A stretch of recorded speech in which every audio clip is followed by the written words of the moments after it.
अस्सलामुअलैकुम वरहमतुल्लाहि वबरकातुहू। नाज़रीन गिरामी, पहले आप इस वीडियो को देखें। इस वीडियो में दिखाया गया है कि एक मदरसा चल रहा है जो ट्रक के अंदर चल रहा है।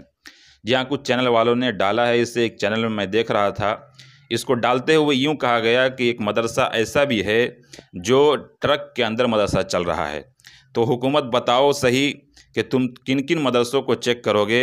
आओ ज़रा इन मदरसों को भी चेक कर लो जहाँ ट्रक के अंदर बच्चे कुरान पढ़ रहे हैं।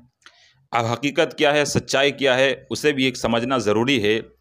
दरअसल बात यह है कि मुसलमानों के लिए एक गिरी हुई बात कहिए और एक मुसलमानों के ज़वाल का वक्त कहिए कि मुसलमान कहाँ गिरा जा रहा है, ये कहने की बात है। लेकिन लोग इसे इसलिए शेयर कर रहे हैं कि मदरसा ट्रक में चल रहा है। हालांकि मामला ये नहीं है, बल्कि मुसलमान की ये स्थिति आ गई है और ये आलम हो गया है कि मुसलमान आज कुरान कहाँ पढ़वाना चाहता है वो देखिए। दरअसल मामला क्या है, इस ट्रक के अंदर जो बच्चे पढ़ रहे हैं ये कोई मदरसा नहीं है, ये मदरसा नहीं चल रहा है, बल्कि ये कुरान पढ़ाया जा रहा है। आप देख सकते हैं, अगर देख कर आपको लग रहा होगा कि यकीन मानिए मदरसा नहीं है, पारे लेकर बैठे हुए हैं, जिससे साफ पता चल रहा है कि यहाँ कुरान खानी कराया जा रहा है। और ट्रक शायद कुछ हुआ होगा या फिर उस ट्रक में नया ट्रक लिया होगा या कुछ भी हुआ होगा जिसकी वजह से उस ट्रक में कुरान खानी कराया गया है। और ये हमारे मुआशरे की एक कहिए कि ज़वाल आ गया है कि हमारे यहाँ कुरान को या तो कोई मर जाए तो पढ़ा जाता है, या फिर खुशी हो तो पढ़ा जाता है, या फिर गाड़ी अगर लिया जाए तो उस गाड़ी में बैठकर पढ़ा जाता है, या गाड़ी के सामने खड़े होकर पढ़ा जाता है, या फिर घर दुकान वगैरह लेते हैं तो उन दुकानों में कुरान पढ़ा जाता है। लेकिन उस कुरान के पढ़ने के बाद, कुरान खानी कराने के बाद सालों साल भर हम उस दुकान में बैठते हैं, लेकिन इन्ना लिल्लाहि व इन्ना इलैहि राजिऊन पढ़िए कि सालों साल बैठने के बावजूद भी उसी दुकान में जिसमें कुरान खानी करवाया था इफ्तिताह के वक्त, साल साल भर नौबत नहीं आती कि उसमें कुरान पढ़ सके। ठीक यही माजरा इस ट्रक के अंदर का है कि ये ट्रक में चलने वाला कोई मदरसा नहीं है, जिसे लोग ये कह रहे हैं कि सरकार कहाँ कहाँ मदरसे में चेक करोगे।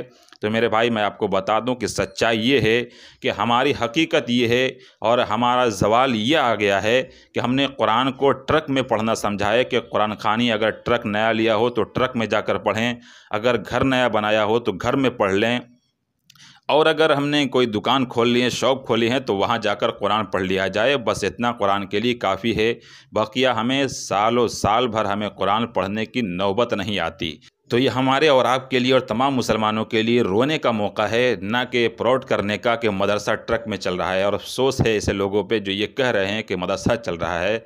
साफ साफ ये बताया जाए कि ये कुरान की बेहुरमती की जा रही है कि कुरान खानी सिर्फ़ इसलिए कराया जा रहा है कि ट्रक में बरकत हो।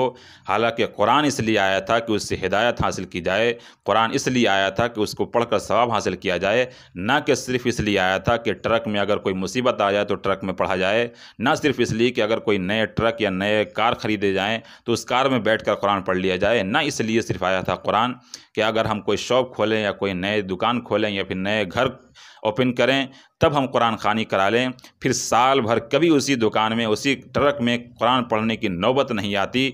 तो ये हमारे और आपके लिए रोने का मकाम है, प्राउड करने का मकाम नहीं है। तो आपने देखा, ये वीडियो देखकर आप यकीन मानो कि आप समझ लिए होंगे कि ये कोई मदरसा नहीं चल रहा बल्कि कुरान खानी हो रही है, जिसको कुरान को सिर्फ इसलिए मुसलमानों ने समझ लिया है कि ये कुरान सिर्फ कुरान खानी के लिए आया है। मुसलमानों को अल्लाह तबारक व तआला हिदायत फरमाए। और इस वीडियो को तमाम लोगों तक शेयर कीजिए ताकि उनकी आंखें खुल सके और समझ में आ सके कि ये जो ट्रकों में, गाड़ियों में कुरान खानी करा रहे हैं, काश हमारा मुसलमान कभी सुबह सवेरे उठकर फजर के बाद भी घरों में कुरान खानी कर ले तो शायद मुसलमान परेशान हाल ना हो, ज़बू हाली का शिकार ना हो और दर बदर की ठोकरें ना खाए। और बरकतों के लिए जो तावीज़ गंडे लिए जा रहे हैं, तो यकीन मानिए अगर सुबह का सुबह कुरान खानी कर लिया जाए तो कभी तावीज़ और गंडे की ज़रूरत नहीं पड़ेगी। इसलिए इस वीडियो को ज़रूर शेयर कीजिएगा तमाम लोगों तक, ताकि तमाम लोग नसीहत हासिल कर सकें। अस्सलामु अलैकुम।